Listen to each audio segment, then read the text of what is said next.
What's up, everybody, and welcome to another episode. Hit the like button, subscribe to my channel, and share the video. Hit the join button and become a member. Why? Well, members get exclusive content. Hit the bell icon on my channel so that you'll receive a notification every time that I drop a video, and you can go and check the video out. Let's get into it. Well, before we get into it, let me say that you guys, as always, were correct in the comments that Raccoon is from Whitsett Avenue. As soon as I heard it, I knew it. I just couldn't think of it at the time. But Whitsett Avenue Crib is where Raccoon was from when I had mentioned him the other day in one of my videos. Speaking of Raccoon, because someone also said in the comments, man, he got into it the Altadena blocks. They get along. I can't believe that. I'm going to bring you the story and bring you a couple more stories about Raccoon. In fact, I'm going to bring you the story where he got into it with the Altadena blocks today. It's going to be my second video today. But I get into that with Raccoon when I do that video, or about Raccoon. This here is about Porky. Now, I sort of changed my mind. I apologize because I know I said that I was going to tell you how Porky had passed away and then continue on with the story. But some people said in the comments, man, just hold on to how he passed away. We don't necessarily want to hear that right now while you're still telling the story about him. But some other people said that they wanted to hear it in the other video in the comments. That's why I said that I'll go ahead and tell you. But I understand what they're saying as well, saying that you're going to sort of spoil it for us if you tell us now and then continue to tell us a story about him. So, but I know some of you want to hear about how he passed away. And I don't want to drag it along or make it seem like I'm dragging it on or whatever. And I want to pay homage to him as well and put some respect on his name by explaining that he did pass away and explaining how the man did pass away. And as I said, I want everyone to bear in mind that we're talking about someone who died, who is no longer with us when we're talking about Porky.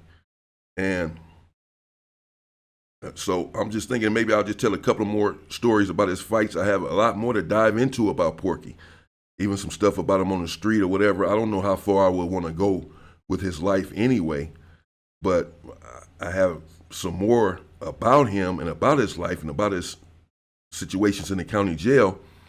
But again, I'll probably just tell a couple more today, one today and another one soon, and then tell you how he passed away and conclude the story about Porky, because I don't want to make it seem like, as I said, I'm dragging it along. But I'm going to withhold how he died until I tell a couple more stories about his fights, which one is today, and I'll get to another one soon, and then I'll bring it to you of how the comrade passed away there in Centinela State Prison, again, where I just recently paroled from. You can say recent, in April of 2022. And this story takes us once again to the Los Angeles County Jail, actually to Wayside. You were just talking about Wayside in a couple of my prior videos with the war that's going on with the blacks and the Southsiders at this time in 1994. I'll bring you part 3 of that today or tomorrow as well. Here, Porky was in Wayside with a couple of dudes from neighborhood he had pulled up in the dorm. Now, Beast from Rolling 60s is one of the dudes that was in the dorm. Beast is now resting in peace, from my understanding, from Rolling 60s. He too has passed away. Rest in peace to Beast. The name aptly fit him. Dark skin, perhaps on the shorter side, maybe not all that short though, and built like a truck. Had tattoos, and every time that I had ran into him, he did have a heart of a beast. I'd only run into him a couple of times. One time in the court tanks, I believe I brought you that story, where he squabbled a dude down in the court tanks from A-Trey Gangster. And he was situated there in Wayside for some time, Beast, but he was squabbling often, and he was squabbling his opposition and his enemigos, and the word that I was getting is that he was squabbling them with little to no mercy. He had the heart of a lion, and he had the fight within him, and that coupled with his build, made for a lethal combination. And Porky, well, he entered the dorm, having left the Los Angeles County Jail, getting into so many fights down there. And again, Porky was committed. He was not a hothead. He was not a shit starter. He really wasn't. But he was committed and dedicated to Hoover and to fighting every opposition that he ran into. This is a commitment that he made on day one upon his arrival to the Los Angeles County Jail system. And he made certain good on that dedication. When he entered the dorm, he had come to find out that the dorm had been a bit peaceful. It was a couple of Hoovers in the dorm and a couple of neighborhoods. And you can say, almost surprisingly, there was no tension in the dorm. There had not been many squabbles in the dorm. I believe that most of the tension, from what Porky was telling me, was between the blacks and the Southsiders. But the blacks, for the most part, were getting along, even in neighborhoods and the Hoovers. And then here comes Porky walking into the dorm. And in fact, when he walked into the dorm, a couple of people looked at him and shook their heads because they knew, although the dorm had been peaceful up until this point, that chances were it would not remain as such. Yeah, well, they were on to something, because when Porky came into the dorm and he saw Beast, they had already knew about one another, having been in the county jail, putting in the work that they were putting in on their opposition. They had heard about one another. Porky heard that Beast was around doing what he was doing, and Beast had certainly heard about Porky. Well, it was a life-saving tactic to know about Porky beforehand, if you were in opposition. They were all made aware of what the hell he was in the county jail doing. So Beast knew about him as well. And when Porky entered the dorm, even though things had been peaceful, and Porky said the homies told him, man, everything been cool in here, bro. We ain't been doing no squabbling. Basically, don't come in here with that bullshit, man. But certainly they knew that that would fall upon deaf ears, because, again, Porky was committed and dedicated to squabbling everyone, and he certainly would love to get his hands on someone like Beast, who has a reputation from his turf, from his section, at least there in the Los Angeles County Jail. I don't know about him in the street, but there in the Los Angeles County Jail, yes, he was putting in work. He was someone to be reckoned with. And Porky told the homies, I'm not going to come in here starting anything, bro. I'm just going to squabble this dude Beast, though, one time. But we got to squabble. I'm not going to be in the dorm with him. I'm not going to be walking around anywhere in the Los Angeles County Jail system and people saying that I was in the dorm with Beast from 60s and then squabble him. It's not going to happen.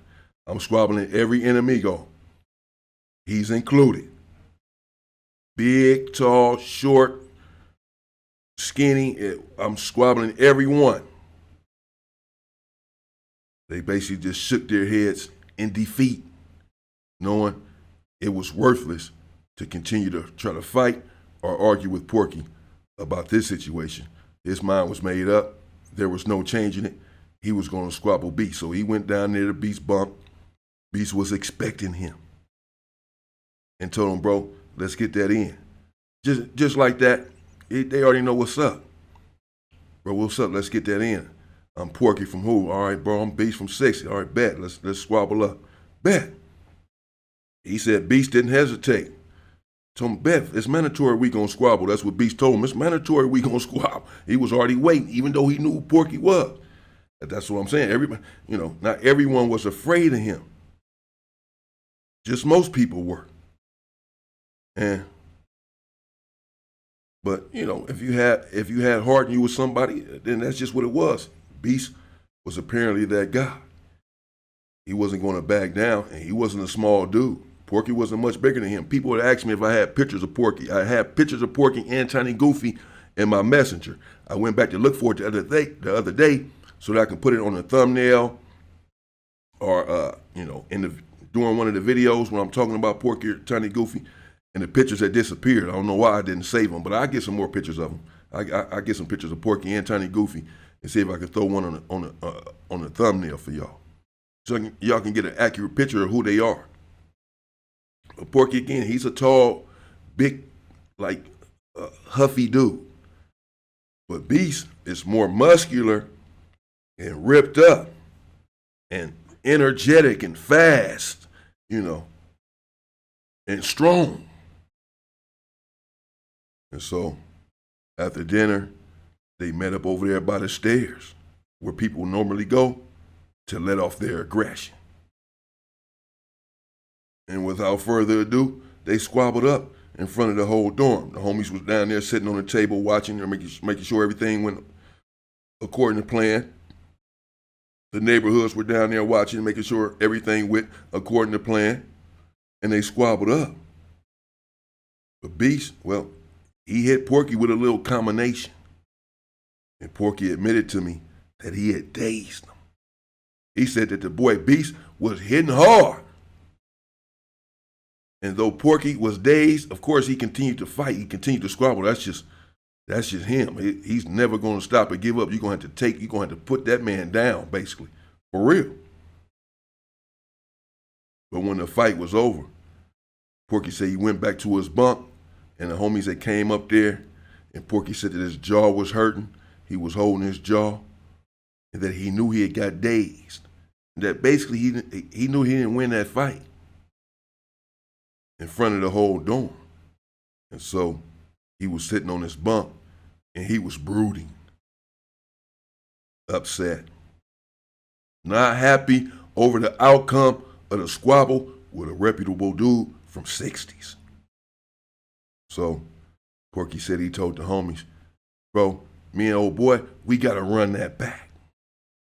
And the homie said, oh, man, no, bro. You promised us that you was going to have just one squabble, because the homies just don't want it to escalate to where it turns into a war. Again, everybody's been getting along in the dorm for however long. Everything's been peaceful, even between the neighborhoods and the Hoovers. And they want to keep it that way. It's understandable, bro. People don't always want to get into all of this nonsense. It disrupts everything. Disrupts your visits, your programs, your phone calls. You're going to court from the hole now, and the whole jumpsuit chained up, the judge looking at you like you can't even stay out of trouble in jail. So people don't always want this. So they're telling Porky, bro, you said there was going to be one squabble, and that was it. We understand, you didn't necessarily win the fight. You didn't get knocked out of nothing, though. You squabbled. You know what I'm saying? Let's just leave it like that. That's what you said. But once again, it fell upon deaf ears because Porky was determined to get some get back. He wanted the squabble to do it one more time. So he disavowed what the homies had to say, and he went down there to Beast once again. This is the same day after he sat on his bunk and brooded for about an hour or so. He said he went back down there and he told Beast, hey, bro, good squabble. You got me. But we need to run that back today. We got to squabble again. Beast, being the beast that he is, didn't hesitate once again. Said, all right, bet. You need that run back. It's all good. We can run it back. When you want to run it back, Porky like, man, basically right now. But everybody in the dormitory, this ain't a good time. Wait till later on tonight when the lights go out. They go over there and squabble again. So later on that night, Porky threw on his shoes, threw some bandages around his hands, he said, because the dude had a hard head. He said Beast had a hard head, and he had hurt his knuckles squabbling the dude. So he wrapped his hands up this time to get a better grip as well, I suppose. And him and Beast met down there again under the stairs. and they got him up. And they started squabbling. And Porky said once again he realized that it wasn't a fluke, that the boy Beast was just hitting hard, that he wasn't mistaken when he felt that punch earlier. It wasn't a one-shot Ersky. It was every damn punch he was throwing was hitting this damn hard. But Porky said he hung in there just off of pure determination, determined not to be embarrassed and go down in the dorm or to lose a second fight to this dude from 60s. And based on this determination, he continued to squabble. And he hit Beast with a good punch and bagged Beast up some. They squabbled a little bit more, and then that was the end of it. They shook hands, bro. They actually shook hands after, like, embraced each other. You know, basically said good squabble, and that was it. They respected one another. They really respected one another. I believe before and certainly after both of those fights. Beast respected Porky for coming to act for both of the fights. He respected Porky for fighting both of the times, essentially losing the first fight, did not lose the second one. And Porky respected Beast for squabbling both times that he asked for the fight and everything else that he had been doing around there in the county jail. It was just business. And that was the end of that. They went on to be, they actually went on to be cool with one another, Porky and Beast. I remember, bro, they ended up being cool with one another. One of the few really opposition that Porky was really cool with and that really respected. He respected some of them in there, though. They had earned his respect as he had earned theirs. But some dudes he didn't respect and wanted to get his hands on real bad. And some of them he did.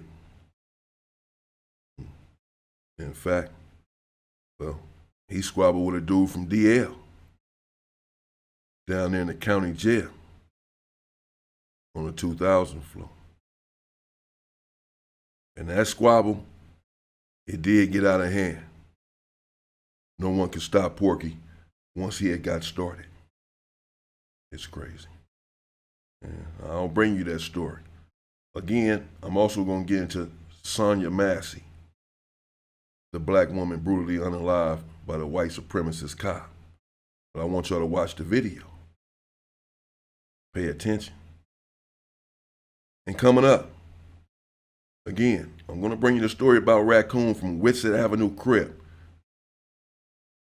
They got into it to Altadena Blocks in the day room, and well, his ass was attacked. More than once, actually.